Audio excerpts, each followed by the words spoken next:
Aking pahinga.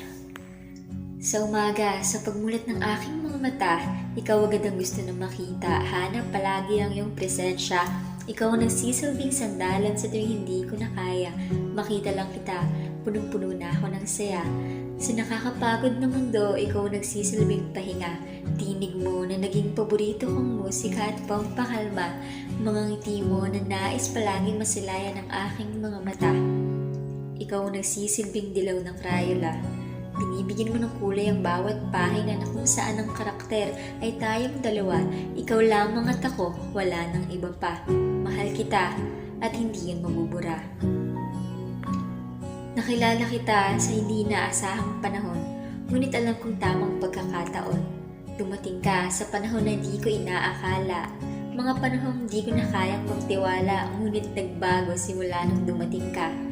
Ikaw ang bumuo ng espasyo sa puso ko na pinili kong ibakante sa matagal na panahon at palagi mo pinaparamdam sa akin na tama ako ng desisyon.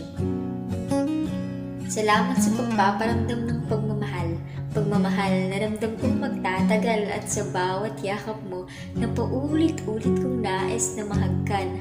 Mga kamay na nais ko palaging nahawakan. Kapag nilalaman ng kalungkutan, sapat ka ng dahilan para muling lumaban. Nung dumating man tayo sa punto na kulangin o salungat ang oras at hindi na magkatagpo, pangako, mananatili pa rin ako. Andito pa rin ako, maghihintay sa'yo dahil sa nakakapagod na mundo, ikaw ang nag-iisang pahinga ko. Sa dinami-rami ng desisyon na ginawa ko sa buhay ko, maraming hindi sigurado. Pero natitiyak ko na pagdating sa'yo, sigurado ako. Mananatili kahit minsan magkalayo. Mananatili kahit minsan may pagtatalo. Mananatili ako sa tabi mo. Mananatili ako mahal ko. Dahil sa huli, ikaw pa rin ang papawi sa bigat ng mundo. Ikaw pa rin ang nag-iisang pahinga at kakampi ko. Ikaw ang pinili at palaging pipiliin ang puso ko. Sa huli palagi